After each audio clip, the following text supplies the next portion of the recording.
हम आपको पढ़ा रहे थे क्या है साइनेप्स। हमें दो चीजें आप बताइए, ट्रांसमिशन में और कंडक्शन में, क्या दोनों में डिफरेंस है क्या?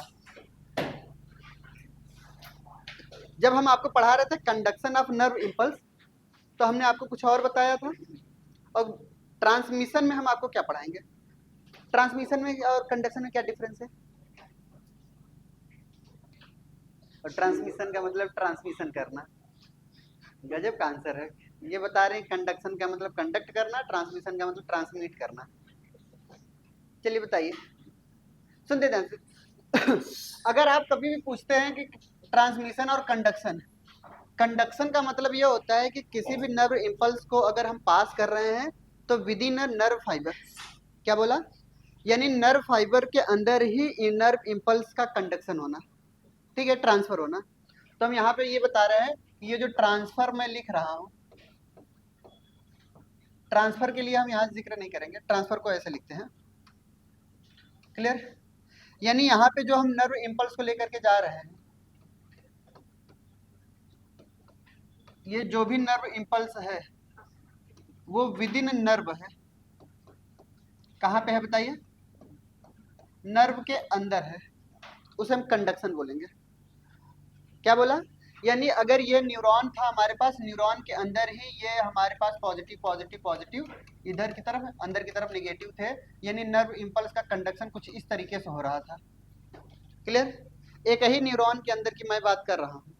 बट अगर हम जब ट्रांसमिशन की बात करते हैं तो ट्रांसमिशन का मतलब आप क्या समझते हैं? ट्रांसमिशन का मतलब आप समझते हैं कि किसी भी तरीके का ट्रांसफर होना। क्या होना बताइए? ट्रांसफर ऑफ नर्व इम्पल्स,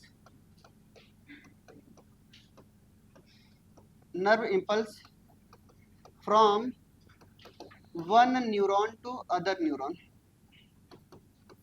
यानी एक न्यूरॉन से दूसरे न्यूरॉन में हमारे पास नर्व इम्पल्स का क्या होना?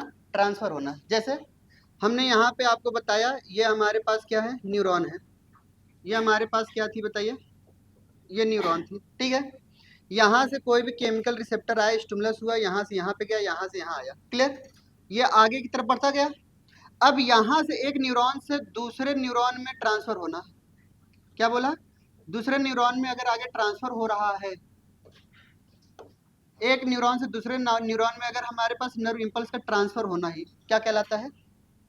ट्रांसमिशन। और ये ट्रांसमिशन में मदद कौन करता है? साइनेप्स मदद करता है। यही ट्रांसमिशन में जो स्ट्रक्चर मदद करे उसी स्ट्रक्चर का नाम क्या है बताइए? साइनेप्स। तो कभी कभी ये छोटी छोटी चीजें हमें से पूछी जाती हैं कि कंडक्शन और ट्रांसमिशन में क्या डिफरेंस है।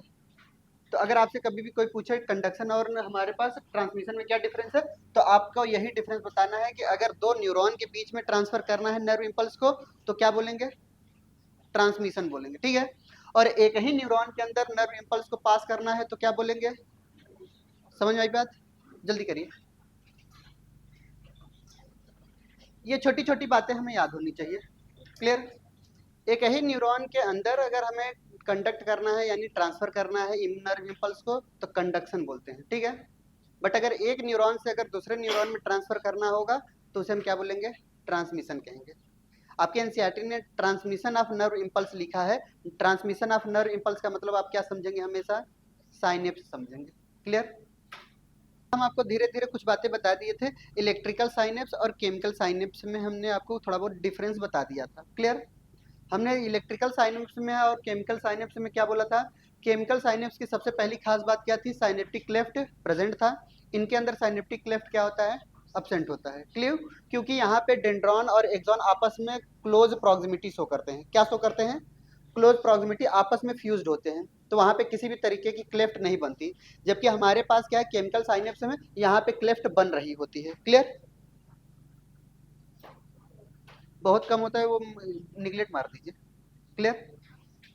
फिर उसके बाद आया हमारे पास ये जो गैप आपको बताई जा रही है, अब हो गया इसके आगे हेडिंग डालिए केमिकल साइनेप्स। हेडिंग हो गया हमारे पास केमिकल साइनेप्स।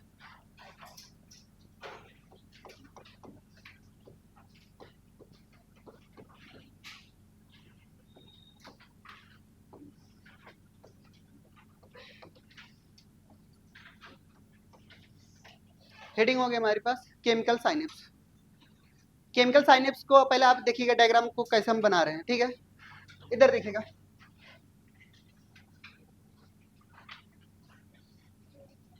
ये हमारे पास एक्सॉन टर्मिनल है, ये हमारे पास क्या है बताइए, एक्सॉन टर्मिनल है। क्लियर। दूसरा हमारे पास कुछ इस तरीके का मैं बना रहा हूं,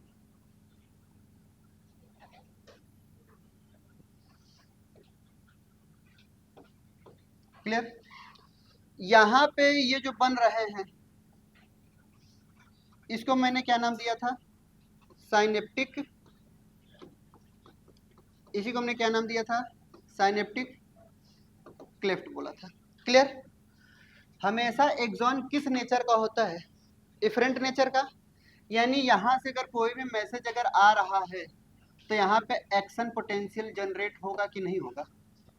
क्लियर।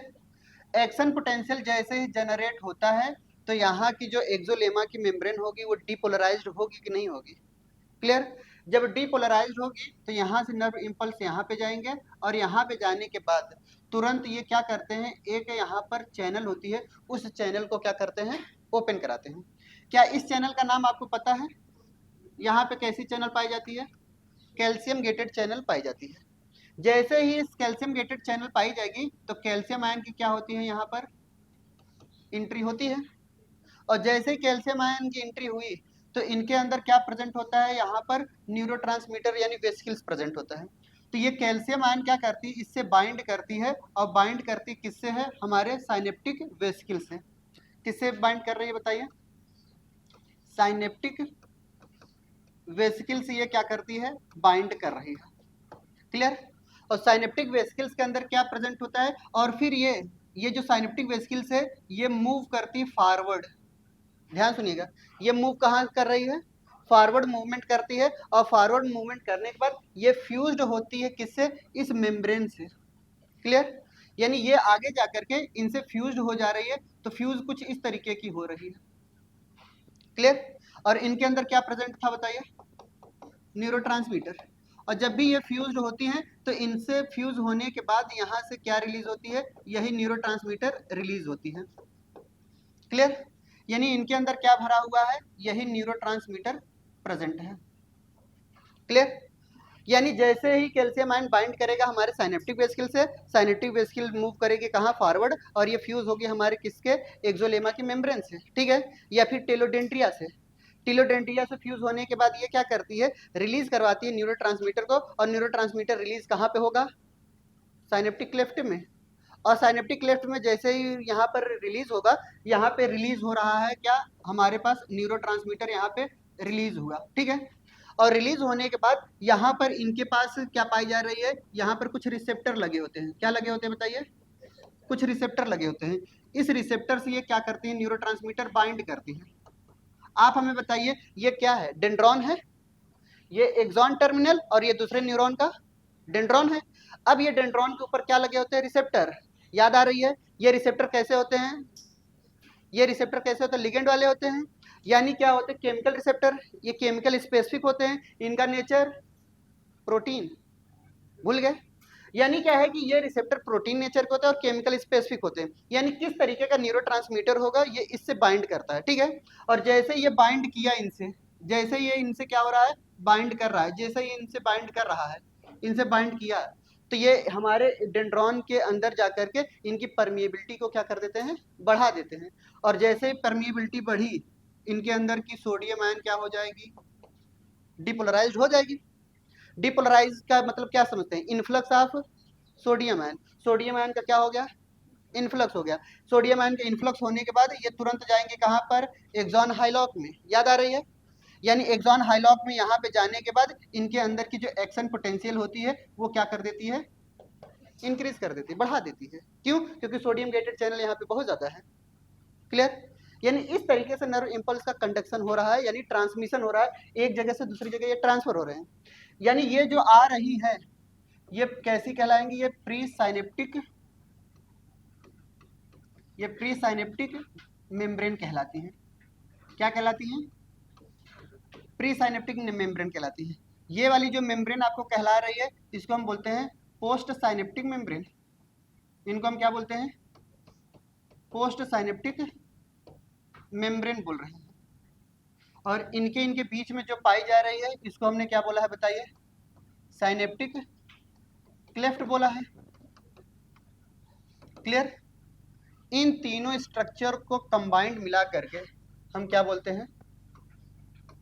साइनेप्स। अगर आपसे कोई पूछेगा साइनेप्स क्या है तो साइनेप्स किसे कहेंगे? Pre synaptic membrane plus synaptic cleft plus post synaptic membrane को तीनों को मिला करके हम क्या नाम देते हैं? साइनेप्स बोलते हैं। क्लियर? चलिए स्टेप बाय स्टेप चलें। सबसे पहले क्या होगा? अराइवल होगा किसका? अराइवल होगा किसका? किसी भी तरीके के नर्व इंपल्स का। ठीक है, नर्व इंपल्स का अराइवल। फिर हमारे पास डीपोलराइजेशन होगा किसका? एक्सोलेमा की। एक्सोलेमा का डीपोलराइजेशन होगा तो कैल्शियम गेटेड चैनल क्या होगी? ओपन होगी।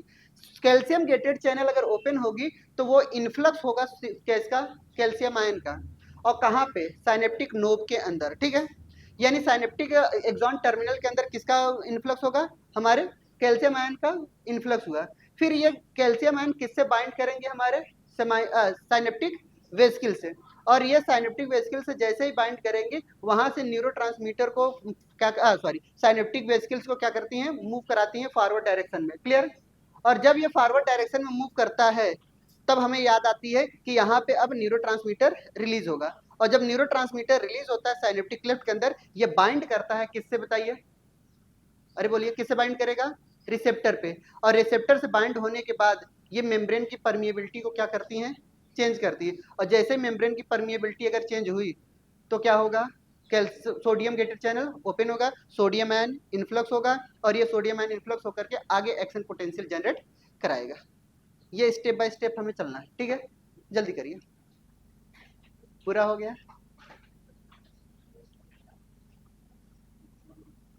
चलिए स्टेप बाय स्टेप लिखेंगे। सबसे पहला स्टेप, ठीक है, स्टेप में लिखेंगे हमारे पास डीपोलराइजेशन ऑफ, पहले से अराइवल ऑफ स्टिमुलस। ठीक है, सबसे पहले क्या होंगे? स्टिमुलस आएंगे। अराइवल ऑफ स्टिमुलस, पहले सबसे पहले हमने क्या लाया? स्टिमुलस लेकर के आए। ठीक है, ये सबसे पहले स्टिमुलस को लेकर के आए। फिर क्या होगा? Depolarization of axolemma. तो दूसरा स्टेप लिखेंगे depolarization of axolemma. Depolarization of axolemma, axolemma क्या हो जाता है? डीपोलराइजेशन हो जाता है। फिर अब कैसा चैनल ओपन होगा? Calcium channel. तो opening of calcium channel, opening of calcium channel.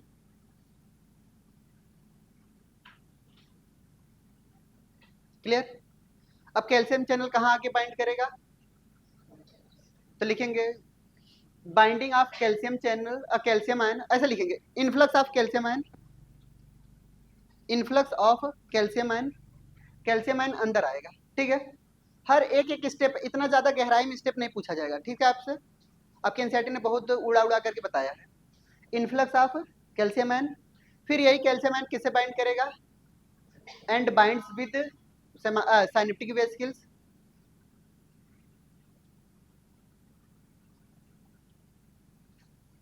And binds with synaptic vesicles. Clear? अब हमारे पास साइनेप्टिक वेसिकल्स किससे फ्यूज होगा? प्री साइनेप्टिक मेम्ब्रेन से। ठीक है, तो लिखेंगे fusion of synaptic vesicles, fusion of synaptic vesicle with pre synaptic membrane, with pre synaptic membrane. Pre synaptic membrane से क्या हो गया बताइए? फ्यूज हो गया। ठीक है, अब क्या होगा? रिलीज ऑफ एसिटाइल कोलिन, या आपके एनसीईआरटी ने इसको लिखा है एक्सोसाइटोसिस। क्लियर? तो रिलीज ऑफ एसिटाइल कोलिन, या फिर हम लिख सकते हैं neurotransmitter. Release of neurotransmitter release of neurotransmitter या एसिटाइलकोलिन, ठीक है। मैक्सिमम हमारे पास मोस्ट कॉमन कौन सी है? एसिटाइलकोलिन। कल ही हमने लिखवाया था ना, हमने कल लिखवाया था कि जो सबसे ज्यादा जो हमारे पास न्यूरोट्रांसमीटर होते हैं वो एसिटाइलकोलिन होते हैं। क्लियर? तो इसलिए हमने न्यूरोट्रांसमीटर की जगह पे भावनाओं में बह करके एसिटाइलकोलिन ही लिखाया है। एनसीईआरटी ने भी एसिटाइलकोलिन के ही बारे में बताया है। क्लियर? अब ये एसिटाइलकोलिन किससे बाइंड करेगा? रिसेप्टर से। तो लिखेंगे next, binding of neurotransmitter with receptor, binding of neurotransmitter या acetylcholine with receptor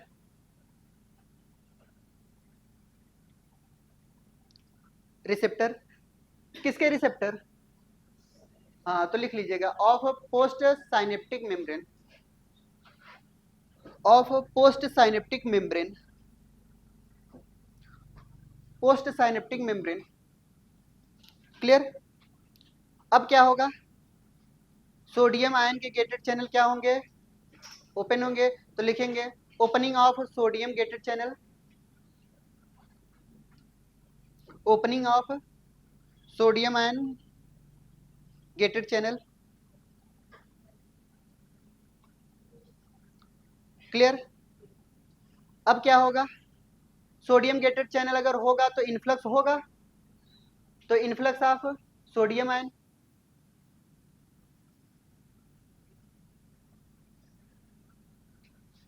clear? Sodium ion जैसे ही इन्फ्लक्स हुआ तो क्या डिपोलराइजेशन हो गया इनका? तो लिख लेंगे depolarisation of post synaptic membrane.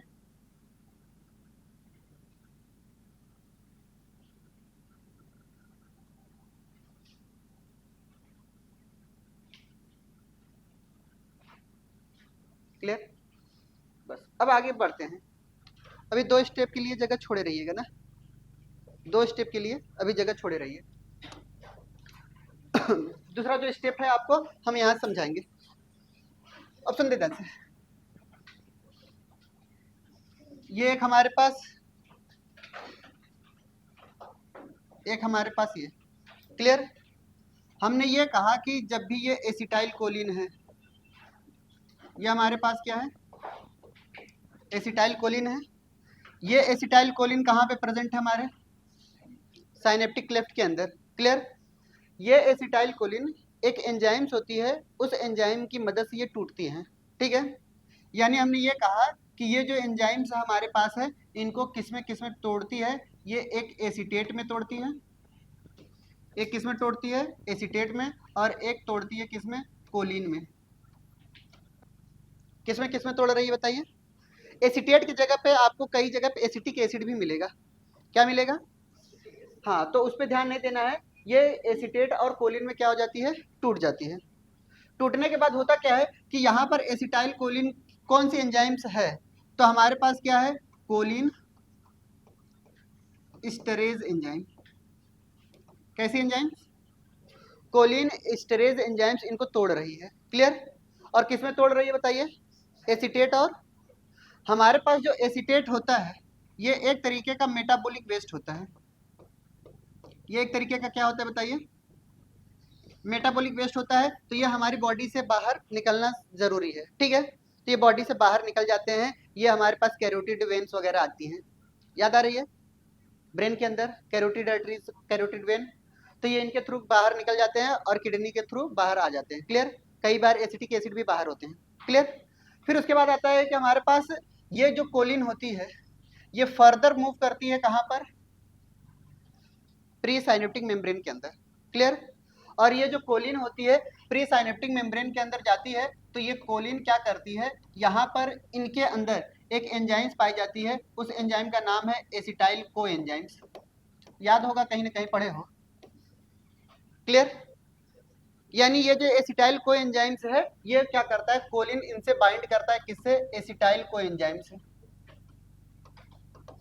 ये किससे बाइंड किया? एसिटाइल को एंजाइम से। और ये एसिटाइल को एंजाइम से बाइंड करता है एक एंजाइम की मदद से जिसका नाम है कैट। कैट का मतलब क्या है? Choline choline acetyl transferase enzymes. कैसी एंजाइम्स? Transferase enzymes. ये कोलिन एसिटाइल ट्रांसफरेज एंजाइम से क्या करता है? ये मदद करता है, और ये मदद करने के बाद ये फिर से क्या बना देता है? इसको एसिटाइल कोलिन बना देता है। अब रही बात ये एसिटाइल को एंजाइम जो होती है, ठीक है, आपको ये बात याद रखनी है, ये बनाता कौन है? हमारे बॉडी के अंदर यहाँ पर क्या पाई जा रही है सबसे ज्यादा? एक्सॉन के अंदर क्या पाई जाती है? माइटोकॉन्ड्रिया। माइटोकॉन्ड्रिया के दो फंक्शन होते हैं। पहला फंक्शन ये है कि ये एसिटाइल कोएंजाइम्स के सिंथेसिस में मदद करता है। दूसरा फंक्शन इसका ये है कि release of acetyl Colin. Acetyl choline को निकालने का भी काम इनका ही है। क्लियर? जल्दी करिए। पहले स्टेप लिख लें क्या वो जो बचा हुआ है? हाँ लिख लेते, तब इसको बना लेते हैं। चलिए एक स्टेप और लिखेंगे, break down of acetyl choline. अब यहाँ पे क्या हो रहा है बताइए? एसिटाइल कोलिन क्या हुआ? ब्रेक डाउन हुआ, ठीक है। Break down of acetyl choline, break down of acetyl choline into किस में टूट रही है बताइए? एसिटेट प्लस कोलिन में, ठीक है, इनटू एसिटेट प्लस कोलिन, ठीक है। एसिटेट प्लस कोलिन में टूट जाती है। Clear? With the help of कौन सी enzymes? With the help of कौन सी एंजाइम्स? कोलिन स्टेरेज एंजाइम्स, ठीक है, with the help of choline esterase enzyme.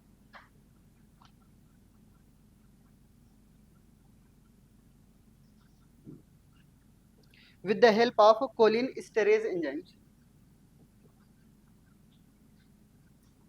with the help of choline esterase enzymes।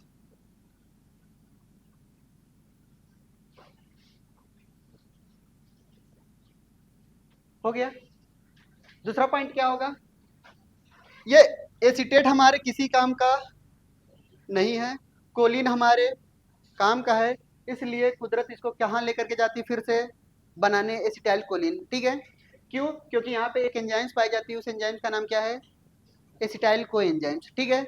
ये एसिटाइल को एंजाइम्स जो होती है, यही फर्दर क्या करती है? फिर से फॉर्मेशन कराती है एसिटाइल कोलिन। कौन सी एंजाइम की मदद से? कोलिन एसिटाइल ट्रांसफरेज, ठीक है। चलिए लिखेंगे next point, transfer of choline. अब कोलिन कहाँ जा रहा है बताइए? प्री साइनेप्टिक नोब में, ठीक है। तो लिखेंगे transfer of choline in pre synaptic knob, presynaptic knob for further synthesis of acetylcholine, for further synthesis of acetylcholine,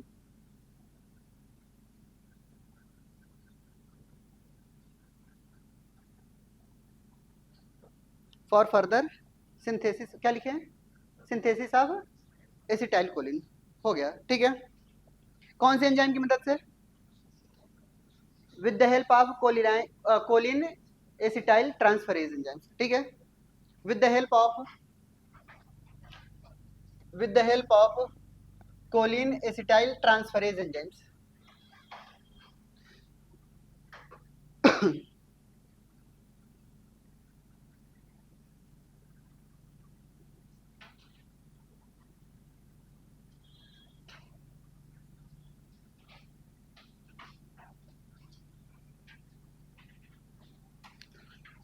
ठीक है, अब सुनते हैं। अब ये जितने भी चीजें हमने बताई हैं, केमिकल साइनेप्स दो तरीके की होती हैं, दो तरीके की पोटेंशियल जनरेट कराती है। क्या बोला हमने? केमिकल साइनेप्स दो तरीके की क्या करती है? एक्शन पोटेंशियल जनरेट कराती है। एक ऐसा जो कोई भी केमिकल यहाँ से आ रहा हो, इनके अंदर आ रहा हो, ट्रांसफर हो करके, हो सकता है इस डेंड्रॉन को वो एक्साइटेड भी करा सकता है और वो इनहिबिट भी करा सकता है। बोली बात सही है? यानी ये जो न्यूरोट्रांसमीटर है, ये तो अभी एसिटाइल कोलिन में बन रहा है। अच्छा, क्या आपको पता है क्या एसिटाइल कोलिन जो होती है सिर्फ और सिर्फ एक्साइटेटरी ही होती है, इनहिबिटरी भी होती है? क्या बोला? हम लोगों को पढ़ाया नहीं जाता कि एसिटाइल कोलिन जो होती है वो सिर्फ और सिर्फ एक्साइटेटरी एक्साइटेटरी एक्साइटेटरी ही रटवा दिया जाता है, इनहिबिटरी के बारे में कभी कोई नहीं बताता। क्लियर? कई सारे ऐसे फंक्शन होते हैं एसिटाइल कोलिन के जो इनहिबिट भी करते हैं अदर फंक्शन को। सेम यही बात आती है एड्रेनलिन और नॉर एड्रेनलिन।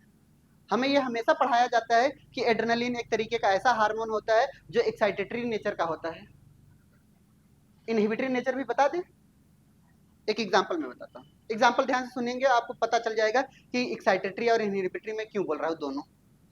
सबसे ज्यादा कंफ्यूजन क्वेश्चन होते हैं हमारे समय में, सबसे ज्यादा यही कंफ्यूज करता था। एसिटाइल कोलिन जो होता है वो एक्साइटेटरी नेचर का भी होता है और as well as inhibitory nature का भी हो सकता है। अभी हम लिखवाएंगे उसके बारे में। हार्ट बीट में, ठीक है, हार्ट बीट में हमारे पास क्या होता है, कभी कभी हमारा हार्ट बीट कमजोर होता है एसिटाइल की वजह से। Parasympathetic nerve fibre, sympathetic nerve fibre याद आ रही है, ये हमारे पास एसिटाइल कोलिन को रिलीज कराती थी ताकि हमारा हार्ट बीट बढ़े हुए हार्ट बीट को घटाने का काम करती थी। क्या ये एक्साइटेटरी है? नहीं है। समझ में आ गई बात? चलिए एड्रेनलिन और नॉन एड्रेनलिन के बारे में जिक्र करते हैं कि अगर हमने इसको बोला है कि एक्साइटेटरी भी है और इनहिबिटरी भी है, मैं इनहिबिटरी बोल रहा हूं तो क्यों? एग्जाम्पल समझते हैं। हम लोग जंगल में गए हैं, तुम लोगों को घुमाने लेके गया हूं मैं, ठीक है, चलोगे घूमने? चलो घूमते हैं। फिर अपने अपने पैसे लेकर के चलना, ठीक है, खाने पीने के सामान लेकर के चलना, मेरे लिए भी लेकर के चलना, ठीक है। तो हमने ये कहा कि हम लोग जंगल में गए हैं घूमने के लिए, अचानक शेर आया, ठीक है। अब हम मान के चलते हैं कि शेर इनके ऊपर अटैक करने वाला है, यानी सब लोग भाग गए, यही भर बचे हुए हैं। क्लियर? क्योंकि देखा इनको अच्छा खासा बॉडी है, खाने पीने के लिए मसल्स वसल्स है, ठीक है, तो उसको अपना लंच डिनर तैयार मिला। हो सकता है कि दिनों को देखा हो तो लगा हो कि इसमें तो सिर्फ और सिर्फ ब्रेकफास्ट हो पाएगा। क्लियर? बट इनको देखा कि देखने के बाद लगा कि लंच डिनर सब हो सकता है इनमें। क्लियर?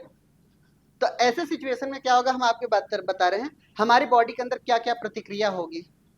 जैसे अगर शेर के अंदर अगर हमने अचानक देखा, ठीक है, तो हमारी बॉडी के अंदर क्या होगा? सलाइवेशन होगा? नहीं, सलाइवेशन तो आगे वाले में होगा ना। समझ आई बात? यानी क्या है कि हमारी बॉडी में क्या सलाइवा सीक्रेट होना स्टार्ट करेगी? ये कैसा है, इनहिबिटरी है या एक्साइटेटरी? इनहिबिटरी। यानी हमारे आंसू तो निकलेंगे, ठीक है, हमारे फंक्शन भी बॉडी के जितने ब्रेन एक्टिविटीज होंगी बहुत तेज होंगी, मैं यहाँ से भाग जाऊं वहां से भाग जाऊं, हर रास्ता पता है मुझे, ठीक है। अब क्या होगा, ये सारे दिमाग में हमारे चलने लगते हैं, इसलिए इसको हम इमरजेंसी हार्मोन बोलते हैं, एड्रेनलिन को। बट कभी कभी इनहिबिटरी भी इफेक्ट दिखा रहा है, जैसे सलाइवेशन, मुंह हमारा सूख जाएगा, वो तो सामने वाले के मुंह में पानी आएगा ना, शेर के मुंह में पानी आएगा, सलाइवा आएगा ना, आपके मुंह में तो नहीं आएगा ना। ये है इनहिबिटरी इफेक्ट। इसलिए हमेशा एड्रेनलिन को एक्साइटेटरी बोलना गलत बात है। क्लियर? बहुत सारे ऐसे फंक्शन है, ये इनहिबिटरी फंक्शन भी दिखाता है, but as compare to inhibitory ज्यादातर कैसा दिखाता है? एक्साइटेटरी दिखाता है, इसलिए हम लोग एक्साइटेटरी में इसको इंक्लूड करते हैं। समझ आए बात? ऐसे ही एसिटाइल कोलिन इनहिबिटरी भी इफेक्ट दिखाता है, बट कभी कभी हमें क्या होता है कि इनहिबिटरी इफेक्ट भी दिखा रहा है, मैक्सिमम क्या दिखाता है? एक्साइटेटरी। इतनी बात समझ में आई? दूसरा पॉइंट हमें यह भी बात बतानी है कि हमारे पास इनहिबिटरी इफेक्ट में कौन कौन आएंगे।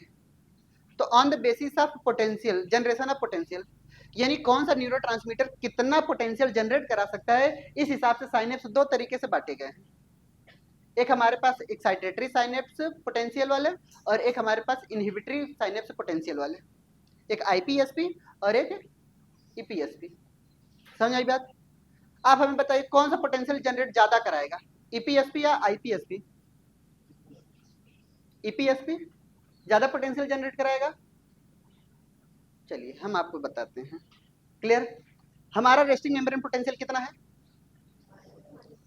कितना है? -70 मिलीवोल्ट।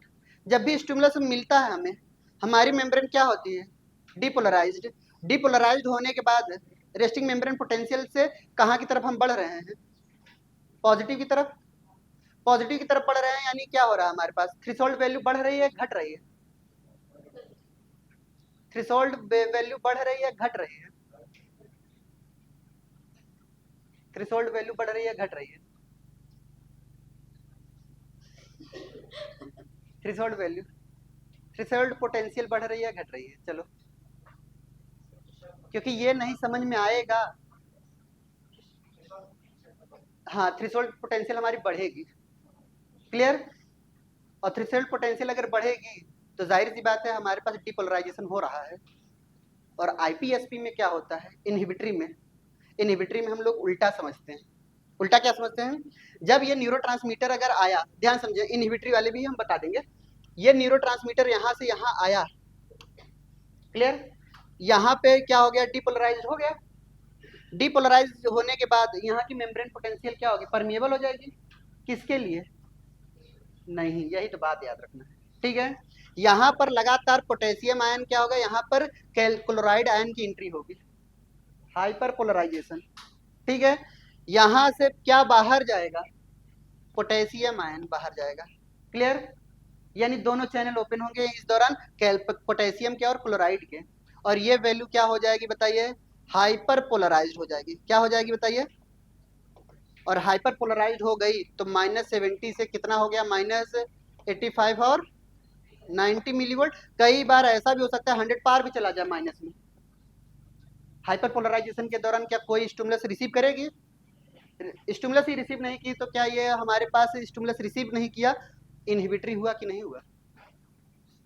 ऐसे क्वेश्चन सॉल्व करने हैं आपको, समझ में आई बात। पहले अभी इनके बारे में अभी नहीं आएगा, इसको अभी समझाएंगे बाद में, ठीक है। पहले इसके बारे में ईपीएसपी के बारे में लिख लेना। तो लिखेंगे ऑन द बेसिस ऑफ, ये वाला लिखना था ना, अब तो लिखे नहीं, तो लिख लीजिए, और क्या बना लिए, इसके बारे में लिखे नहीं, पहले इसी को बना लीजिए। लिखते हैं on the basis of generation of action potential, on the basis of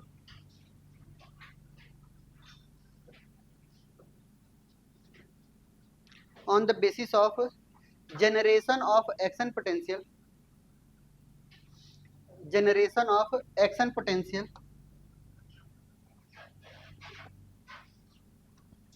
synapse is two types,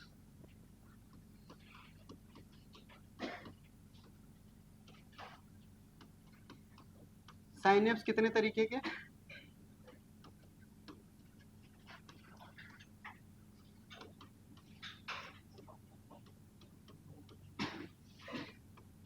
number 1 लिखेंगे हमारे पास excitatory pre synaptic potential. Number 1 क्या लिखेंगे, एक्साइटेटरी प्री साइनेप्टिक। अब बात आती है कि हमारे पास एक्साइटेटरी न्यूरोट्रांसमीटर है कौन,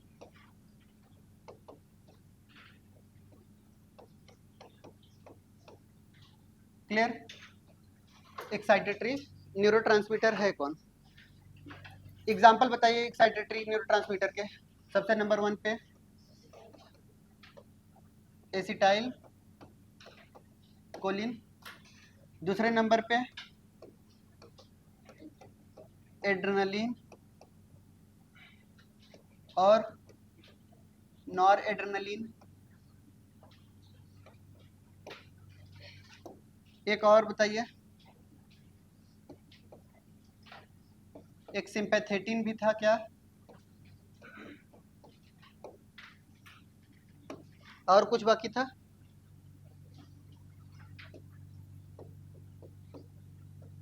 इपिनेफ्रिन, नॉन इपिनेफ्रिन,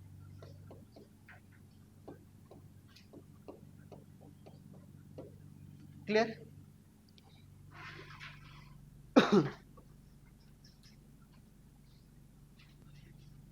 हो गया, चलिए ईपीएसपी के बारे में ध्यान सुनिएगा।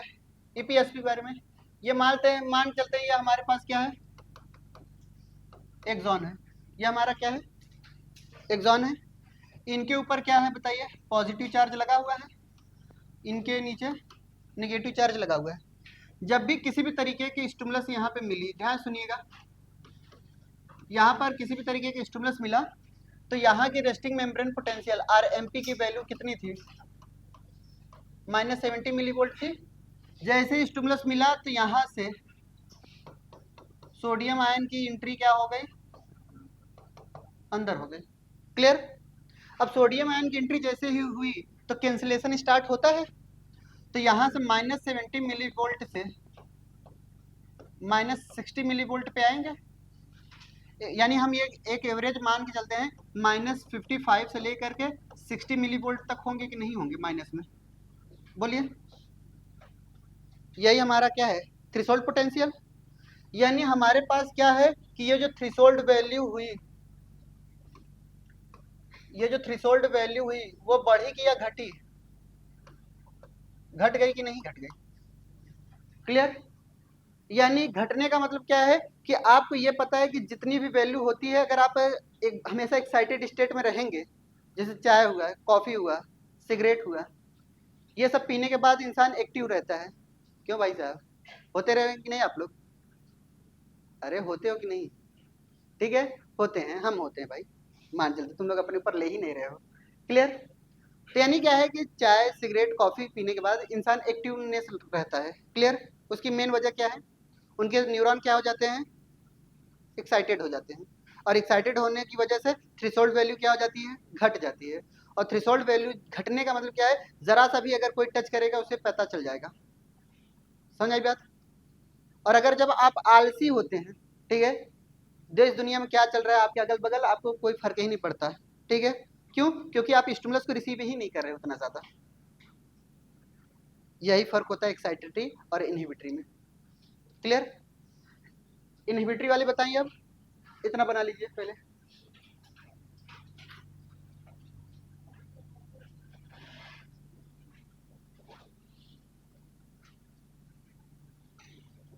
ये डिपोलराइजेशन हो रहा है ना, क्या हो रहा है बताइए, डिपोलराइजेशन हो रहा है।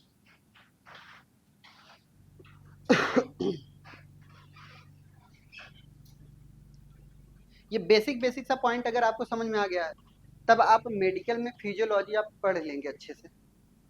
यही मेन वजह होती है कि अगर आपसे कभी पूछा जाता है कितने एनेस्थीसिया दिया जाए, ठीक है, अभी एनेस्थीसिया कैसे देना है अभी आपको बताएंगे। जैसे कई बार ऐसा होता है हम लोग एनेस्थीसिया अलग अलग टाइप के देते हैं, वो डिपेंड करता है किस टाइप का ऑपरेशन हम करने जा रहे हैं। क्लियर। यानी अगर हम बहुत ही कम ऑपरेशन करने जा रहे हैं, चीर फाड़ करने वाला, तो एनेस्थीसिया नहीं भी देंगे तब भी चलेगा। क्लियर। बट अगर क्या है कि बहुत बड़ी सर्जरी अगर हम करने जा रहे हैं तो बहुत ज़्यादा पेनफुल होता है उनमें, तब वहाँ पे हम एनेस्थीसिया दे देते हैं, और कितने वैल्यू की देनी है, थ्रेशोल्ड वैल्यू बढ़ा देते हैं ताकि वहाँ तक अचीव ना कर पाए, यानी वहाँ तक भी स्टिमुलस दे तब भी बॉडी उसको रिसीव ना करे। यही इनहिबिटरी इफेक्ट होती है। क्लियर। अब हमारे पास आता है कि आईपीएसपी पढ़ाना है हमें। क्या पढ़ाना है, आईपीएसपी। आईपीएसपी का मतलब क्या समझेंगे, इनहिबिटरी प्री साइनेप्टिक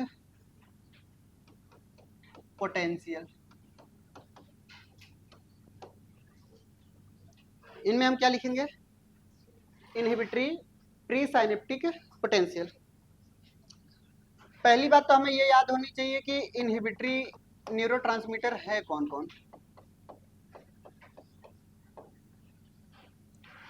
हमें इनहिबिटरी न्यूरोट्रांसमीटर के बारे में एग्जांपल कोई बताएगा। सबसे पहले गाबा, दूसरे नंबर पे सेरोटोनिन, तीसरे नंबर पे ग्लाइसिन, चौथे नंबर पे डोपामाइन। क्या सही है, गाबा का फुल फॉर्म बता भाई, पीछे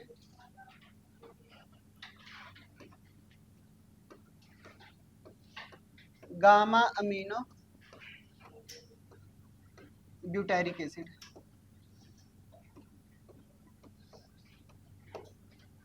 क्लियर। जैसे इधर देखिएगा, ये हमारे पास एक केमिकल साइनेप्स यहाँ पे बनाया, दूसरा केमिकल साइनेप्स यहाँ पे बनाया, ज्वाइंट ऐसा लग रहा है ना, वो नहीं समझना है, ठीक है। यानी हमारे पास क्या है, एक्शन पोटेंशियल यहाँ पे जनरेट हुआ, इनके अंदर क्या प्रेजेंट था, साइनेप्टिक वेसिकल्स के अंदर न्यूरोट्रांसमीटर, और न्यूरोट्रांसमीटर में हम किसको ले लें, मान चलते हैं गाबा को ही ले लेते हैं। क्लियर। ये न्यूरोट्रांसमीटर कहाँ पे आएगा बताइए, इनके पास आएगा, फ्यूज होगा, तो ये न्यूरोट्रांसमीटर यहाँ पे रिलीज होगा। इनके अंदर क्या प्रेजेंट होते हैं, यहाँ पर रिसेप्टर प्रेजेंट होते हैं। रिसेप्टर से जैसे ये बाइंड करेंगे तो यहाँ के चैनल कुछ ओपन हो जाएंगे, ठीक है। और यहाँ पे चैनल कैसे ओपन होंगे, अंदर की तरफ क्लोराइड आयन का एंट्री होगा और बाहर की तरफ पोटेशियम आयन का बाहर जाएगा। क्लियर। यानी इतना ज्यादा चला जाएगा कि एज कंपेयर टू बाहर, अंदर की तरफ लगातार नेगेटिव आयंस बढ़ते चले जाएंगे। तो ऐसे कंडीशन में ये क्या हो जाते हैं बताइए, ऐसे कंडीशन में ये क्या हो जाते हैं, हाइपर पोलराइज्ड। और जब ये हाइपर पोलराइज्ड हो जाएंगे तो क्या किसी भी तरीके के स्टिमुलस रिसीव करेंगे, तो नो स्टिमुलस रिसीव, किसी भी तरीके के स्टिमुलस रिसीव नहीं करते। क्लियर। यानी ये यहाँ पे हमारे पास कितना हो जाता है, कभी कभी -85 से लेकर के -90 मिलीवोल्ट तक पहुंच जाता है। तो यहाँ पर ये स्टिमुलस कोई भी रिसीव नहीं करेगा। फिर दूसरा पॉइंट आता है हमारे पास, ये एक्सोलेमा है, ये एक्सॉन हमारा क्या है, ये हमारे पास एक्सॉन, यहाँ पे पॉजिटिव पॉजिटिव पॉजिटिव थे। क्लियर। ये निगेटिव निगेटिव निगेटिव। यहाँ पे कैसे चैनल ओपन हो गए बताइए, कैल्शियम गेटेड चैनल, तो यहाँ पे कैल्शियम गेटेड चैनल यानी क्लोराइड गेटेड चैनल आ गया। क्लियर। फिर यहाँ पे हमने ये बताया था कि सोडियम और पोटेशियम गेटेड चैनल भी ओपन हो जाते हैं। और यहाँ पर क्या होगा बताइए, 3 पोटेशियम हमारे पास कहाँ पे जाएंगे, बाहर की तरफ, और अंदर की तरफ सोडियम आयन अंदर होगा, उसका पीछा क्लोराइड आयन करेगा, ठीक है। बट इतना ध्यान देना नहीं है, क्लोराइड आयन का ही मेनली क्या करना होता है हमें, एक एक्स्ट्रा चैनल ओपन हो जाती है, वो भी किसका, क्लोराइड आयन का, जिसकी वजह से निगेटिव आयंस और आते हैं। ये तो निगेटिव दे ही रहा है, क्या ये भी निगेटिव देगा, नहीं देगा। 2 सोडियम 3 पोटेशियम माइनस का कितना डिफरेंस, 1 का, इसलिए निगेटिव। याद आ रही बातें। तो यानी क्या है कि यहाँ पर पॉजिटिव, यहाँ पर ये एक्सोलेमा है, बाहर की तरफ कम पॉजिटिव होंगे, अंदर की तरफ ज्यादा हो जाएंगे, ठीक है। तो ये हाइपर पोलराइज्ड स्टेट में चला जाता है। किस स्टेट में चला जाता है, जब ये हाइपर पोलराइज्ड स्टेट में जाएगा तो किसी भी तरीके का स्टिमुलस रिसीव नहीं करेगा। क्यों, क्योंकि इसकी जो थ्रेशोल्ड वैल्यू है, क्या हो गया बताइए, इसकी थ्रेशोल्ड जो वैल्यू है वो क्या कर दी हमने बताइए, थ्रेशोल्ड वैल्यू को बहुत ज्यादा बढ़ा दिया, ठीक है। यानी और ज्यादा स्टिमुलस देने की जरूरत पड़ेगी। यानी ये हाइपर पोलराइज्ड में स्टिमुलस रिसीव नहीं कर रहा है, थोड़ा और हमने स्टिमुलस तेज देने की कोशिश की, थोड़ा और तेज। इसीलिए जब कोई भी इंसान बेहोश रहता है, चाहे जितना जगा लो स्टिमुलस दे लो, चाहे जितना चिल्ला लो, उसे फर्क पड़ने वाला नहीं होता। क्यों, क्योंकि वो एकदम हाइपर पोलराइज्ड स्टेट में चला गया है। क्लियर। और सबसे महत्वपूर्ण ये योगदान इनका होता है, इनमें डोपामिन। डोपामिन और सेरोटोनिन के बारे में 2 बातें अच्छी अच्छी कहानी सुन लेते हैं। सेरोटोनिन भी हमारे लिए क्या होता है कि इनहिबिटरी में तो गिना जाता है, बट कभी कभी इसको कहते हैं सर ये तो एक्साइटेटरी है, क्योंकि ये बदनाम हुआ है मूड बनाने के लिए। जब भी हमारा मूड अच्छा होता है तो कौन सी एंजाइम्स रिलीज होती है, हार्मोन सेरोटोनिन होती है। आपने कभी कभी, ये तो इंडोक्राइन सिस्टम में आने वाला है, ठीक है, 5 दिन के बाद आ जाएगा, ठीक है। तो यानी उसमें हम बताते हैं सेरोटोनिन के बारे में कि जब भी आप सो करके उठते हैं, कभी कभी आपके जिंदगी में कुछ भी अच्छा नहीं होता, फिर भी आपको अच्छा लगता है। एक दिन तो अच्छा होगा जिंदगी में, एक बार ऐसा उठे होगे, डेली की बात मैं नहीं कर रहा हूँ, ठीक है। यानी हमें कभी भी जिंदगी में ऐसा महसूस हुआ होगा कि हम सो करके उठे और हमें बहुत अच्छा फील हुआ हो, जबकि हमारी जिंदगी में कभी भी अच्छा नहीं हुआ होगा, ठीक है। उस समय कुछ अच्छा भी नहीं हुआ होगा घटनाएं, फिर भी हमें अच्छा फील होता है बिकॉज ऑफ सेरोटोनिन। कई बार जिंदगी में हमारे ऐसा होता है, कई बार क्या, मैक्सिमम टाइम ही हो रहा है, ठीक है। ऐसा लगता है जिंदगी में कुछ रखा ही नहीं गया, यही पढ़ना पड़ेगा क्या, मूड हमेशा खराब रहता है, सेरोटोनिन का लेवल घट गया है, इसलिए हमें अच्छा नहीं लगता, ठीक है। इसलिए ये क्या बोला जाता है, मूड बैलेंस हार्मोन बोला जाता है। हमारे मूड को जो बैलेंस बनाए रखता है वो कौन बनाए रखता है, सेरोटोनिन, यही बदनाम है। क्लियर। यानी मूड अच्छा बना रहे हैं, एक्साइटेड स्टेट में हम चले जाते हैं, क्या एक्साइटेटरी है ये, बट फिर भी इसको इनहिबिटरी मानते हैं। क्लियर। दूसरा पॉइंट आता है डोपामिन। डोपामिन के बारे में क्या बोला गया है, डोपामिन के बारे में क्या बोला गया, 2 हमें डिसऑर्डर याद रखने थे, ठीक है। पहले हमारे पास क्या है, पहला डिसऑर्डर हमारे पास साइजो साइजोफ्रेनिया। पहला डिसऑर्डर क्या है? साइजोफ्रेनिया। सुनते ध्यान से, साइजोफ्रेनिया क्या है? सिलेबस में नहीं है, आप नहीं पढ़ेंगे फिर भी कोई दिक्कत की बात नहीं है। क्लियर? साइजोफ्रेनिया में क्या होता है कि ये जो डोपामीन होता है, डोपामीन का जो लेवल होता है वो हमेशा घट जाता है। क्या हो जाता है? डोपामीन का लेवल घट जाता है। और एक हमारे पास डिसऑर्डर है, उस डिसऑर्डर के बारे में हमारे पास आता है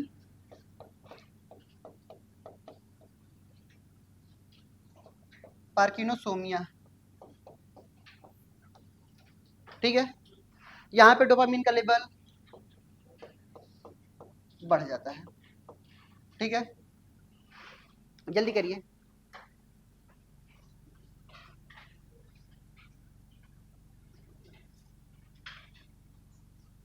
इसको उल्टा कर दीजिए, इसको बढ़ा दीजिए, इसको घटा दीजिए। क्लियर? यहाँ पर साइजोफ्रेनिया में डोपामिन का लेवल बढ़ जाता है और यहाँ पे घट जाता है। हम आपको समझा रही है क्या है। डोपामिन का लेवल अगर बढ़ रहा है यानी इनहिबिटरी इफेक्ट क्या हो रहे हैं? बढ़ रहे हैं। क्लियर? ऐसे में क्या होता है कि जब भी हम आएंगे, आपको जब भी हमारा डोपामिन का लेवल बढ़ा रहेगा, हम स्वस्थ तो रहेंगे, आपको आएंगे आलसी की तरह ऐसे पढ़ाते रहेंगे, आप पूछते रहोगे सर, हम अपने मूड में ही बने रहेंगे, आप 25 बार चिल्लाते रहोगे फिर भी हम आपकी बात नहीं सुनेंगे। ये हमारे पास साइजोफ्रेनिया है। बट अगर ये दोनों डिसऑर्डर अगर आपको याद रखनी है तो 3 डिसऑर्डर अपने सिलेबस के जरूर याद रखने हैं। क्लियर? एक टे-सैक डिजीज, एक हमारे पास एल्जाइमर डिजीज, एक हंटिंगटन गोरिया। ये 3 डिसऑर्डर आपके सिलेबस में है। जब तक वो ये याद नहीं होंगे तो इसको याद कर रहे हो तो बहुत बड़े बेवकूफ हो। क्लियर? उसी से रिलेटेड है, उसी के सिम्टम्स में आते हैं ये। क्लियर? उन सब डिसऑर्डर में क्या होता है कि हमारे जो ब्रेन होते हैं वो वर्क नहीं करता। ठीक है, और ब्रेन के ही डिसऑर्डर तो है ये। इसमें क्या होता है कि साइजोफ्रेनिया में एकदम आलसी इंसान बना रहता है। क्या रहता है?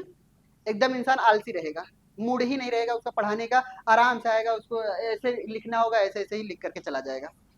ठीक है, दूसरा पॉइंट आता है हमारे पास, वो किसी भी हाथ पे आएगा ऐसे आपको पढ़ाता भी रहेगा, यहीं से बेटा ये ऐसे ऐसे होता है, ये यहाँ पे होता है। क्लियर?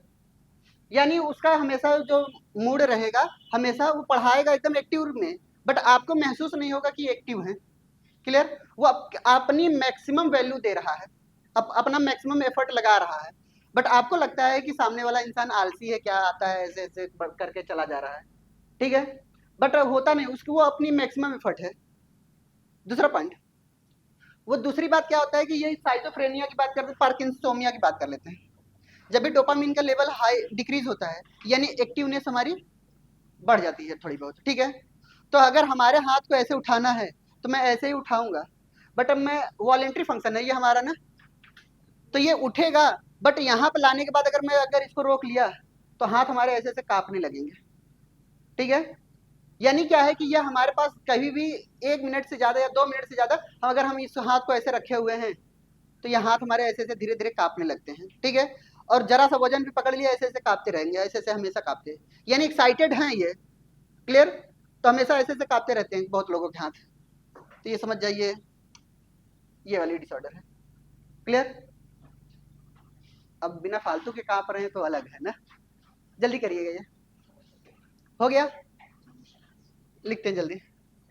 ये बात याद रख लीजिए, जहां का कंसंट्रेशन ज्यादा होगा वहां से अंदर की तरफ मूव होगा। जैसे सोडियम का कंसंट्रेशन ECF के अंदर ज्यादा है तो बाहर से अंदर की तरफ आएगा, पोटेशियम का अंदर से बाहर जाएगा। ठीक है, हमेशा अलोंग दी ग्रेडियंट जाएंगे वो। क्लियर? हो गया, एक लास्ट शेडिंग डाल देते हैं, इलेक्ट्रिकल साइनेप्स। केमिकल साइनेप्स खत्म हो गया, एक लास्ट है हमारे पास इलेक्ट्रिकल साइनेप्स। इलेक्ट्रिकल साइनेप्स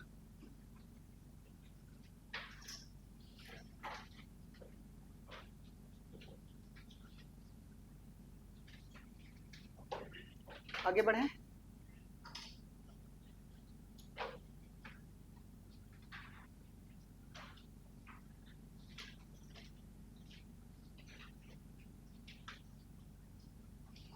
हो गया, चलिए आगे देखते हैं। इलेक्ट्रिकल केमिकल साइनेप्स में हमने पढ़ लिया, इसमें किसी को तकलीफ?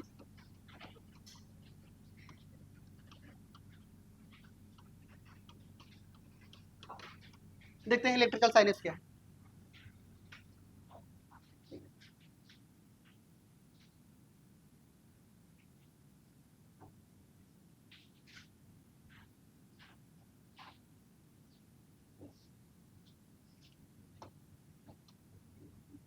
पूरा मीठे क्या क्या है ये?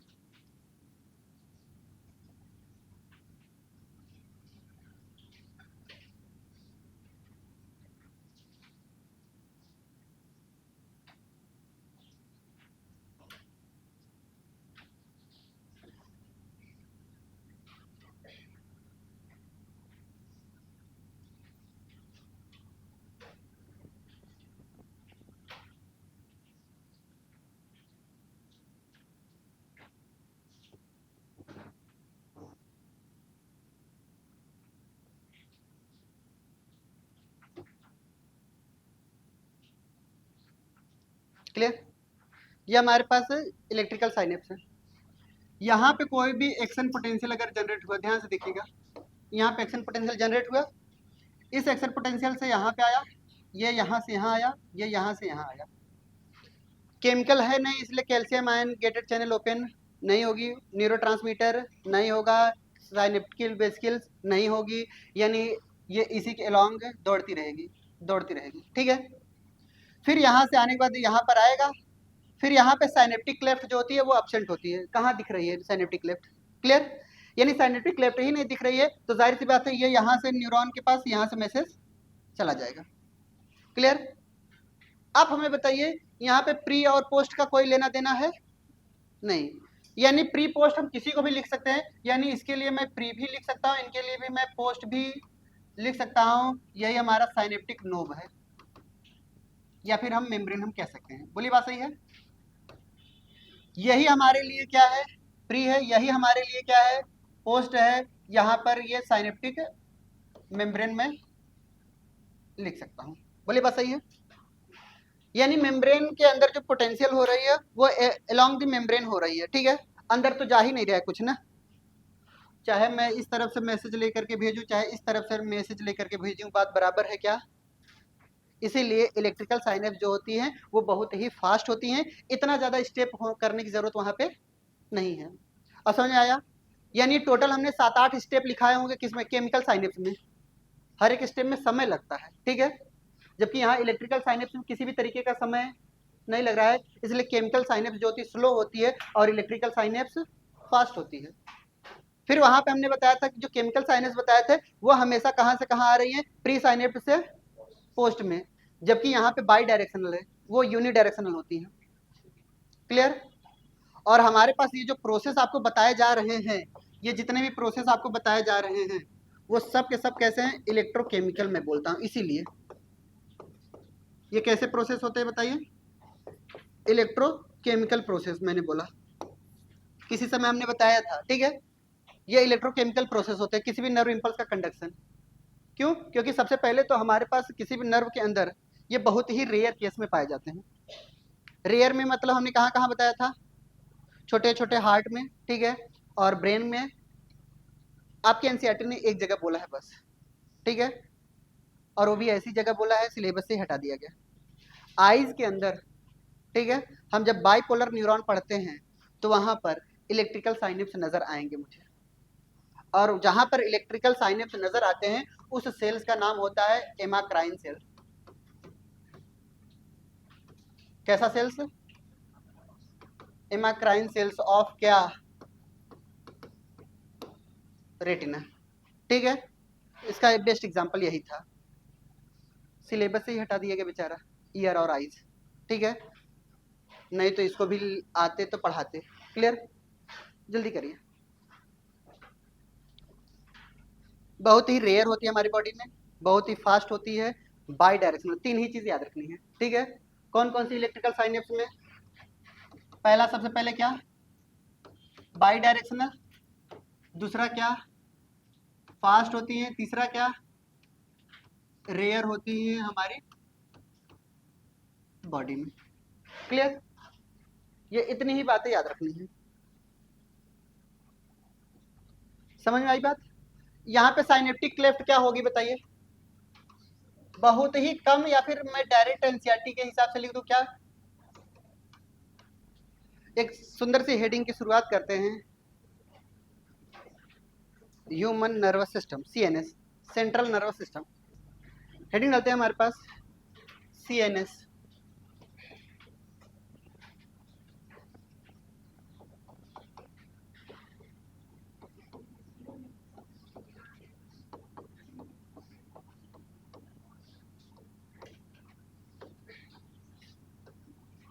सेंट्रल नर्वस सिस्टम, इसको हम क्या बोलते हैं? सीएनएस बोलते हैं। सीएनएस के अंदर हमें दो चीजें पढ़ने पड़ी, कौन कौन सी? एक ब्रेन के बारे में पढ़ना है और एक हमारे पास स्पाइनल कॉर्ड के बारे में पढ़ना है। एक हमारे पास क्या पढ़ना है? ब्रेन के बारे में पढ़ना है और एक हमारे पास स्पाइनल कॉर्ड के बारे में पढ़ना है।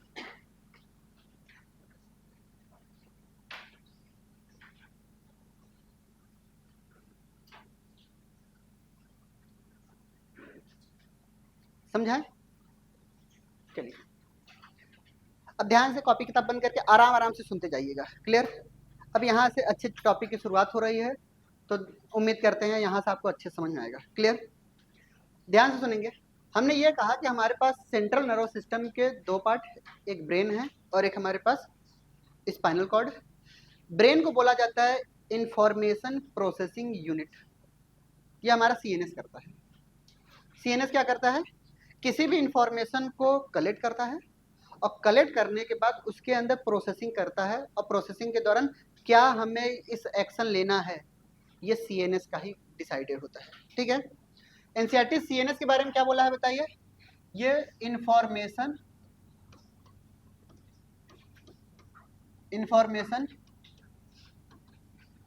प्रोसेसिंग यूनिट है। अगर आपसे कोई पूछे इंफॉर्मेशन प्रोसेसिंग यूनिट क्या है, तो आप क्या बताएंगे? सीएनएस को। फिर उसके बाद अगर आपसे कोई ब्रेन के बारे में पूछेगा, तो ब्रेन के बारे में आप क्या बताएंगे? इंडिविजुअली ब्रेन के बारे में किसी भी बॉडी के में कंट्रोल एंड कमांड सिस्टम अगर है, कंट्रोल एंड कमांड सिस्टम अगर है बॉडी का, तो वो कौन है बताइए? ब्रेन है। क्लियर? हमने ये कहा कि हमारे ब्रेन के अंदर कंट्रोल एंड कमांड सिस्टम पाया जाता है, जो हमारी बॉडी की हर एक एक्टिविटी को कंट्रोल करता है।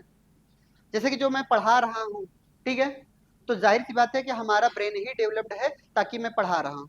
क्लियर? अगर ब्रेन अगर हमारा सही से वर्क नहीं कर रहा है, तो समझ जाइए कहीं ना कहीं हमारे पढ़ाने में तकलीफ जरूर होगी। ठीक है? कई बार ऐसा होता है। क्लियर? यानी हमारे पास हमारी बॉडी की कंट्रोल, यानी मुझे लग रहा है कि यार मौसम बहुत अच्छा है, चलो घूम के आते हैं, बट हम इस बीच में कहीं घूम करके नहीं आ सकते। क्लियर? क्योंकि मेरा ब्रेन कह रहा है कि तुम्हारा 11 से लेकर के 1 बजे तक क्लास है, तुमको वहीं पे रहना है। ठीक है? यानी बहुत सारी हमारी भावनाएं ऐसी हैं जो करने का मन कर रहा है बट नहीं कर रहे हैं। क्यों? क्योंकि हमारा ब्रेन हमारे ऊपर क्या कर रहा है? कंट्रोल कर रहा है। समझ आई बात? यानी कभी भी आपको जो लगे कि हमने ये चीजें सोच समझ करके की है, तो समझ जाइएगा कि वो क्या है? ब्रेन ही है। क्लियर? सेकंड पॉइंट आता है हमारे पास क्या, कि ब्रेन के बारे में क्या क्या बोला गया है। कुछ बातें हम इंफॉर्मेशन में आपको बता दे रहा हूं। ठीक है? जैसे अगर हम ब्रेन की वेट की बात करते हैं, किसकी बात कर लें? वेट की बात करें, तो वेट हमारे पास मेल के अंदर 1400 ग्राम पाई जाती है। कितनी पाई जा रही है? 1400 ग्राम पाई जा रही है। और फीमेल के अंदर थोड़ा सा कम होता है, 1250 ग्राम। मैं एक बार बार गुजारिश कर रहा हूँ, वजन कम है, दिमाग तुमसे ज्यादा लगाती हैं। समझ आ रही बात है? हाँ। क्लियर? यानी आपको लगेगा कि बहुत लोग हमसे आकर के पूछ कह भी देते मजाक में, सर लड़कियों के पास दिमाग कम होता। नहीं, वेट कम है दिमाग का। समझ आ रही बात है? समझ रहे हो? हाँ। इसको कोरिलेट मत करिएगा दिमाग ही कम होता है, दिमाग नहीं। एक बार हम भी कोशिश किए थे, अपने बहन को बोला था तुम्हारे पास दिमाग कम है, तुरंत दिखा दी कितना है दिमाग। क्लियर? तो तुम ऐसा ना कोशिश करना, नहीं तो दिखा भी देंगे ये लोग तुरंत फोड़ करके। क्लियर? सेकंड पॉइंट आता है हमारे पास ब्रेन का जो डेवलपमेंट होता है। क्या बोला? ब्रेन का जो डेवलपमेंट होता है, तो डेवलपमेंट ऑफ ब्रेन की बात कर लेते हैं। जो डेवलपमेंट ऑफ ब्रेन है लगभग जो 80% ब्रेन जो डेवलप्ड होता है at the age of 2 to 3 year, यानी 80 से लेकर के हमारे पास 80% जो डेवलप्ड होता है, हमने क्या बोला, जो 80% जो डेवलप्ड हो रहे हैं वो कब हो रहे हैं बताइए, एट 2 to 3 ईयर। अगर कोई भी बच्चा पैदा होता है उसके बाद 2 से 3 साल बाद ब्रेन का 80% डेवलपमेंट हो जाता है। 100% डेवलपमेंट कब होता है बताइए, 100% डेवलपमेंट कब होता है, developed eight 5 to 6 year. Clear? अब तुम्हें देख करके लगता है कि अभी तक नहीं डेवलप्ड हुआ है ना? तुम लोग यही सोच रहे हो ना कि हम लोगों को देख करके लगता है अभी तक नहीं डेवलप्ड हुआ है। तो ध्यान से सुनिएगा, 100% डेवलपमेंट कब हो जाता है, 5 to 6 ईयर। क्लियर?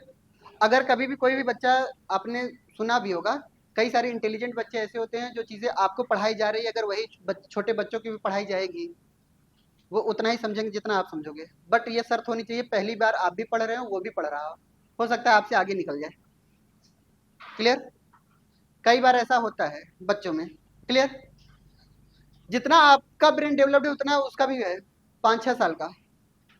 कभी भी बनारस आइए, ठीक है, वहाँ के छोटे छोटे बच्चे इतनी भयानक गाली देते हैं ना, आप कभी सुने नहीं होंगे, बहुत भयानक। 100% डेवलपमेंट हो रहा है ब्रेन का। आप कभी भी उम्मीद नहीं कर सकते इतने छोटे बच्चों को कैसे बताया गया। ठीक है, यानी क्या है कि जो जो चीज़ें उनको ज्ञान है और ऐसी ऐसी ज्ञान आपको दे देंगे ना, आपने कभी सुनी भी नहीं होगी। क्लियर?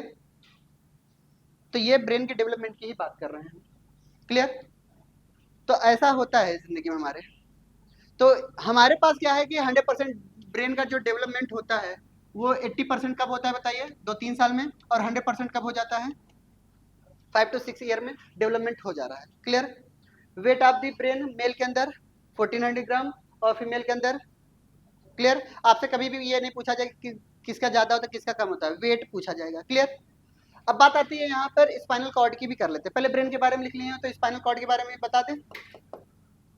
स्पाइनल कॉर्ड का जो डेवलपमेंट होता है, पहली बात तो स्पाइनल कॉर्ड होता कितना है, तो आपको याद रखना है कि 32 हमारे 50 ग्राम का होता है, बहुत ज़्यादा बड़ा नहीं होता। ठीक है, फिर उसके बाद इनकी लेंथ पूछी जाती है आपसे। तो स्पाइनल कॉर्ड की जो लेंथ होती है वो 42 से 45, 42 सेंटीमीटर से लेकर के 45 सेंटीमीटर तक लेंथ होती है इनकी। स्पाइनल कॉर्ड का जो डेवलपमेंट होता है ब्रेन के डेवलपमेंट से पहले होता है। क्लियर? पहले ब्रेन के बारे में इतना लिख लेते हैं ना।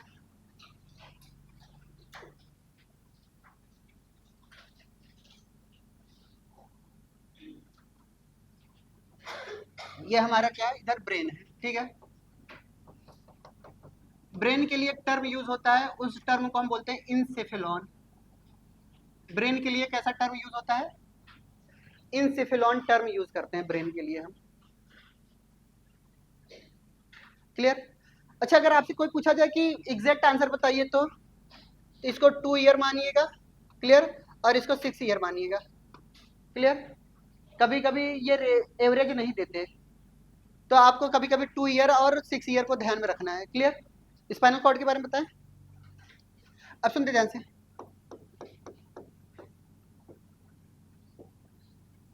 स्पाइनल कॉर्ड का जो वेट होता है 35 ग्राम का होता है। कितने ग्राम का होता है? इनकी जो लेंथ होती है, लेंथ आपसे पूछी जाती है, 42 से लेकर के 45 सेंटीमीटर इनकी लेंथ होती है। कितना से कितना? 42 से लेकर के 45। इनका जो डेवलपमेंट होता है डायरेक्ट 100% डेवलप्ड हो जाता है 4 to 5 ईयर में। 4-5 साल के अंदर स्पाइनल कॉर्ड का डेवलपमेंट हो जाता है। हो गया? अब सुनते ध्यान से, हमारे पास जो ब्रेन होता है बहुत ही सॉफ्ट ऑर्गन है, तो उसको प्रोटेक्ट करने के लिए कुदरत हमें एक हार्ड कवरिंग दी है, और उस कवरिंग को हम बोलते हैं मेनिंजेस। क्या बोलते हैं? मेनिंजेस बोलते हैं। ठीक है, तो यानी कवरिंग ऑफ ब्रेन के लिए हम बोलते हैं। लिखे आगे, लिख चुके हैं। बाकी ये थोड़ा सा आगे बढ़े, चलिए इधर देखते हैं। अब सुनते ध्यान से। अब हमारे पास एक पॉइंट आता है, उसको हम मेनिंग्स भी बोलते हैं, क्लियर, या इसी को एक नाम से और जानते हैं, मेनिंजेस भी बोलते हैं, क्लियर। मेनिंजेस क्या है कि ब्रेन की कवरिंग को क्या बोलते हैं, कवरिंग ऑफ जो ब्रेन है उसी को हम क्या बोलते हैं। ये बात हमेशा याद रखनी है। बहुत छोटा लिख रहे हैं क्या? चलिए देख लेते हैं फिर से। हमने ये कहा कि कवरिंग ऑफ ब्रेन को हमने क्या बोला, मेनिंजेस बोले। हम क्रेनियल बोन की नहीं बात कर रहे हैं, ठीक है। क्रेनियल बोन तो पाया ही जा रहा है, हम मान चलते चलिए, अच्छा क्रेनियल बोन को भी साथ में ले ही लेते हैं। ये मान चलते हैं ये हमारे पास क्रेनियल बोन है, ये हमारे पास क्रेनियल बोन है।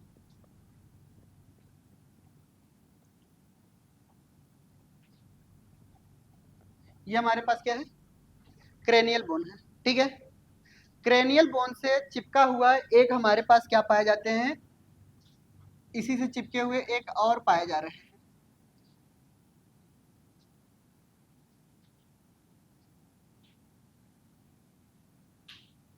क्लियर। ये ऊपर वाला हमारा क्या है बताइए, अभी बनाएंगे नहीं, आप समझिएगा सिर्फ और सिर्फ। ये ऊपर की तरफ सबसे क्या पाया जा रहा है, क्रेनियल बोन पाया जा रहा है, ठीक है।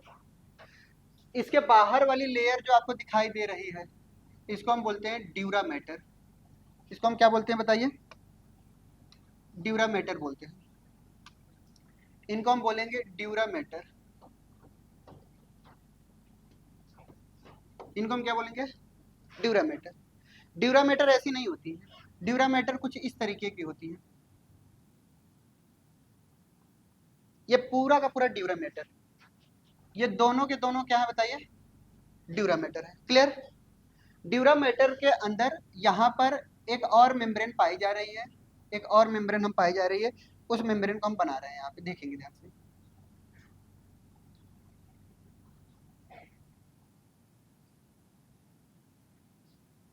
ये एक मेम्ब्रेन है, क्लियर। इस मेम्ब्रेन को हम बोलते हैं एरेक्नॉइड लेयर। इस मेम्ब्रेन का नाम क्या है बताइए, एरेक्नॉइड लेयर। इसको हम लेयर बोल रहे हैं, क्लियर। इनको हमने क्या बोला, एरेक्नॉइड लेयर, क्लियर। ये ड्यूरामेटर, एरेक्नॉइड लेयर, ठीक है। एरेक्नॉइड लेयर क्या होती है, बहुत ही थिन होती है। कैसी होती है, थिन होती है, और ये कैरेक्टरिस्टिक्स फीचर होती है सभी मैमल्स की। अगर कोई भी मैमल्स का अगर आप ब्रेन देखेंगे तो उनके अंदर एरेक्नॉइड लेयर दिखेगा, और अगर नहीं मैमल्स है तो समझिए एरेक्नॉइड लेयर नहीं है, क्लियर। फिर उसके बाद एरेक्नॉइड और ड्यूरामेटर के बीच में कुछ स्पेस नजर आ रही है क्या, इस स्पेस को हम बोलते हैं एरेक्नॉइड स्पेस, या इसी को हम बोलते हैं सब ड्यूरल स्पेस बोलेंगे,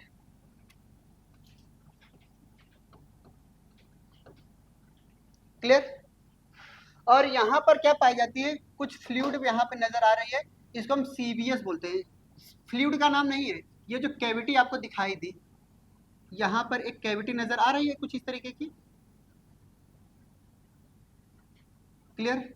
इसको हम बोलते हैं सीवीएस, क्लियर। फिर उसके बाद आता है हमारे पास, इनके नीचे एक लेयर और पाई जाती है, उस लेयर का नाम आपको यहाँ से दिखाएंगे इस पेन से बना करके। यहाँ के स्पेस को हम यहाँ देख रहे हैं,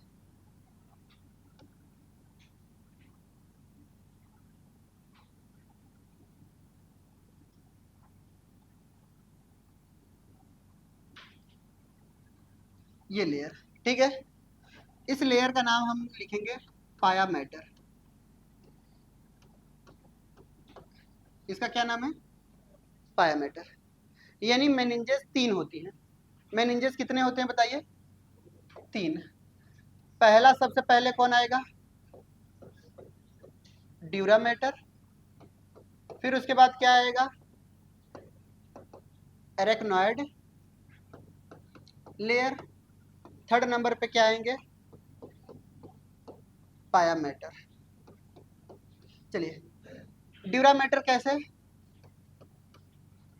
पाया मैटर कैसे? सबसे ज्यादा क्वेश्चन यहीं से पूछा जाता है। What is the sequence of meninges from outer to inner? अरे बोलो, dura mater, arachnoid, pia mater. Correct sequence from inner to outer, pia mater. समझदार हो, बहुत बढ़िया। फिर उसके बाद आता है हमारे पास, अब मुझे क्या बनाना है? ब्रेन बनाना है। बनाए ब्रेन। ये हमारे पास ब्रेन है, ध्यान से देखिए।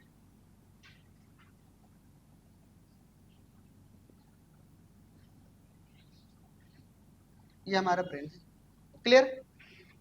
यही हमारा क्या है? ब्रेन है। ब्लू कलर से दिखाई नहीं दे रहा है? वो ब्रेन तो पढ़ना भी नहीं है ना, मेनिंजेस पढ़ रहे हो, क्लियर?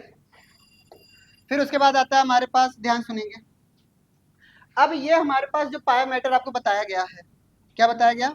ये जो पाया मैटर आपको बताया गया, ये जो पाया मैटर होते हैं वो अंदर की तरफ भी, कहाँ की तरफ बताइए?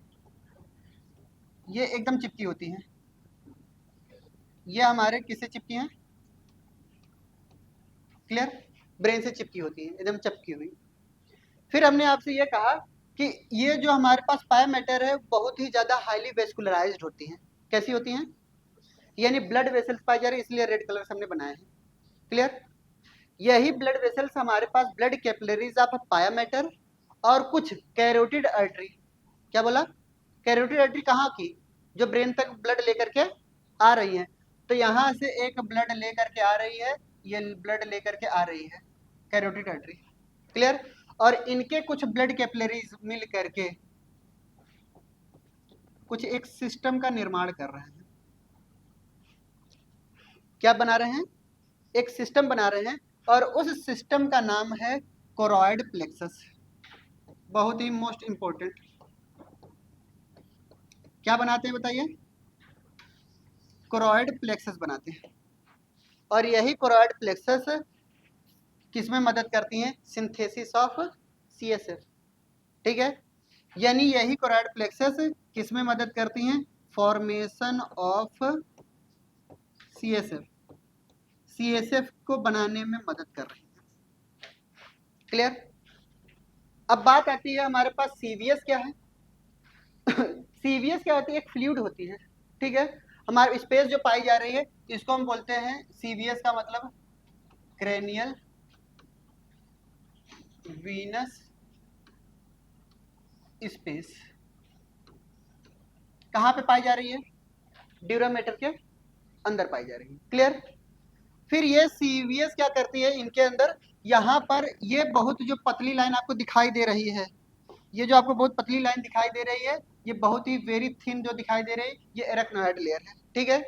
ये बहुत ही थिन होती है, वेरी थिन मेम्ब्रेनस स्ट्रक्चर होती है, और प्रेजेंट होती हैं सिर्फ और सिर्फ कहाँ पे? प्रेजेंट ओनली इन मैमल्स, सिर्फ और सिर्फ मैमल्स के अंदर ही प्रेजेंट होती है, क्लियर? अब पाया मैटर और एरेक्नोइड के बीच में कुछ स्पेस नजर आ रही है आपको, क्लियर? यानी पाया मैटर और इनके बीच में कुछ स्पेस नजर आ रही है। इस स्पेस को हम बोलते हैं सब एरेक्नोइड स्पेस। इनको हम क्या बोलते हैं? सब एरेक्नोइड स्पेस। इनके अंदर भी सीएसएफ भरे जाते हैं, बट वो सीएसएफ कैसे होते हैं? इम्प्योर सीएसएफ होते हैं। इनके अंदर भी कैसे सीएसएफ होते हैं बताइए? इम्प्योर सीएसएफ होते हैं। पहले ये डायग्राम बना लीजिए, उसके बाद लिखते हैं ना। सुनिए ध्यान से, पहले इतना एक डायग्राम बना लीजिएगा, छोड़ दीजिए, पहले लिख लेते हैं, ठीक है? बनाते रहिएगा, ये बना रहेगा ऐसे ही। चलिए लिखेंगे। Brain is covered by, brain is covered by three layer. Brain is covered by three layer. कितने लेयर से हैं बताइए? Three layer, called as meninges. और इसी तीनों कवरिंग को लेयर को हम क्या बोलते हैं? मेनिंजेस बोलते हैं, ठीक है, called as meninges. That is number 1 dura mater, arachnoid, pia mater. That is number 1 dura mater, arachnoid, pia mater.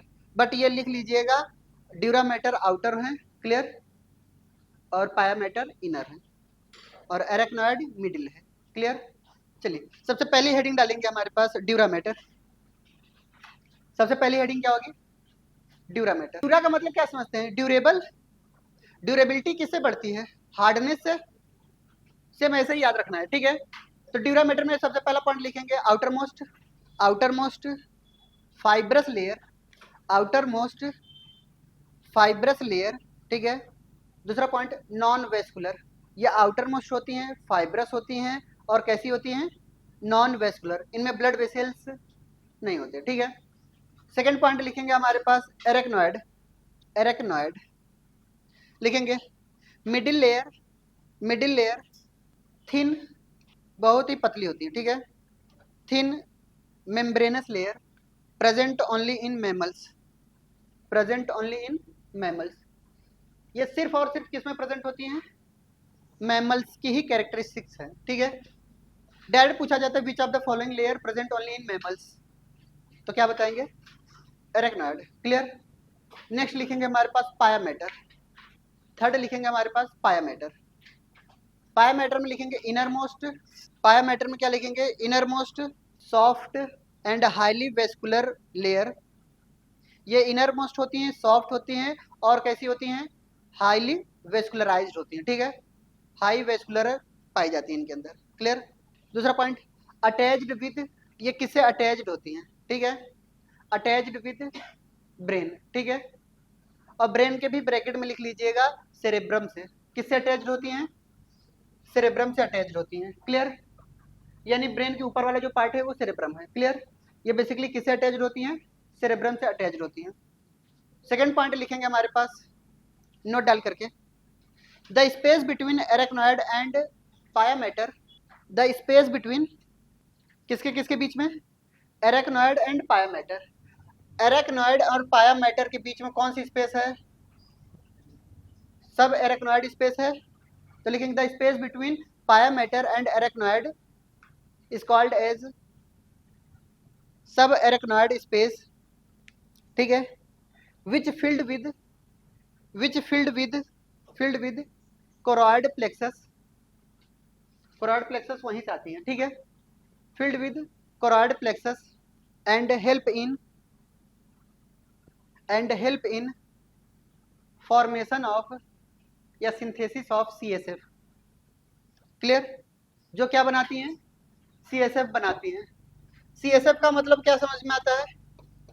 Cerebro spinal, आपके एनसीईआरटी में इतना ही लिखा है बस, क्लियर।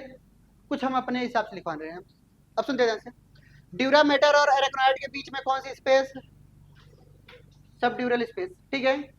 इनके पास एक फ्लूइड होता है, ये जो क्रेनियल वीनस स्पेस है, ये एक तरीके का सीरस फ्लूइड बनाता है। कैसा फ्लूइड बनाता है? सेरस फ्लूइड बनाता है, ठीक है। इन्हीं के अंदर ये प्रेजेंट होती है।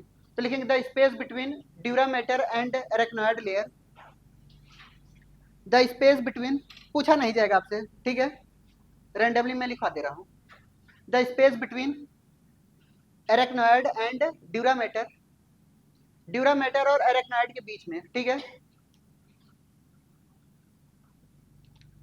Arachnoid and dura mater is called as subdural space, subdural space which is filled with serous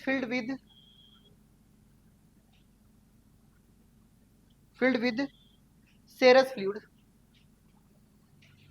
serous fluid, ये है सीरस फ्लूइड, ठीक है। अच्छा एक चीज और कर लीजिएगा, ये स्पेस नहीं है, ये साइनस है। क्या है ये? हाँ ये साइनस है, इसको सही कर लीजिएगा आप लोग।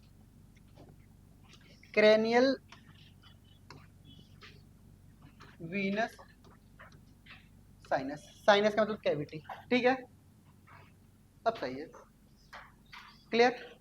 वो स्पेस नहीं साइनस था, क्लियर, कैविटी था उनके अंदर, एम्पुला लाइक स्ट्रक्चर। दूसरा पॉइंट है हमारे पास, कभी कभी हमें चोट लग जाती है तो हमारे ब्रेन के अंदर स्वेलिंग आ जाती है, ठीक है, यानी इन्फ्लामेशन हो जाता है मेनिंजेस के अंदर, है तो ब्लड वेस्कुलर ही इन्फ्लामेशन होगा ही होगा, तो उसको हम बोलते हैं, या फिर बैक्टीरियल इन्फेक्शन के दौरान भी ऐसे टर्म को हम बोलते हैं मेनिंजाइटिस। क्या बोलते हैं, यानी ये कभी कभी आपसे पूछा जाएगा मेनिंजाइटिस क्या है। आइटिस का मतलब क्या समझेंगे, इन्फ्लामेशन और मेनिंजेस के अंदर, ठीक है, तो एक यहाँ पे डिसऑर्डर लिख लेते हैं मेनिंजाइटिस।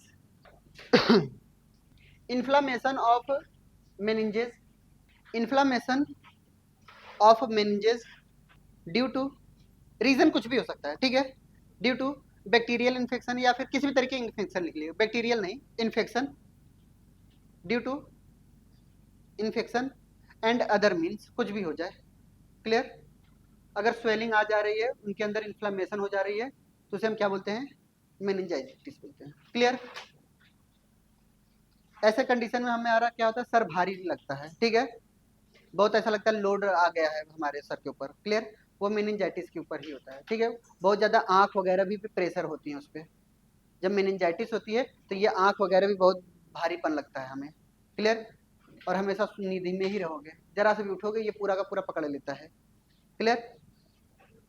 ये नॉर्मल कंडीशन में अगर हो रहा है तो आलसी हो, ठीक है, हाँ, ये ना समझ लीजिएगा कि सर हमारी बीमारी के बारे में इनको कैसे पता है, मेनिंजाइटिस है क्या, वो मेनिंजाइटिस नहीं है, वो तुम्हारा आलसपन है, क्लियर। नेक्स्ट हेडिंग डालते हैं हमारे पास ह्यूमन ब्रेन, हेडिंग डालते हैं ह्यूमन ब्रेन। अच्छा इसको बना लीजिएगा, हेडिंग डाल दीजिएगा, ठीक है, उसके आगे कंटिन्यू नेक्स्ट टाइम करेंगे ह्यूमन ब्रेन के बारे में, क्लियर। चलते हैं फिर।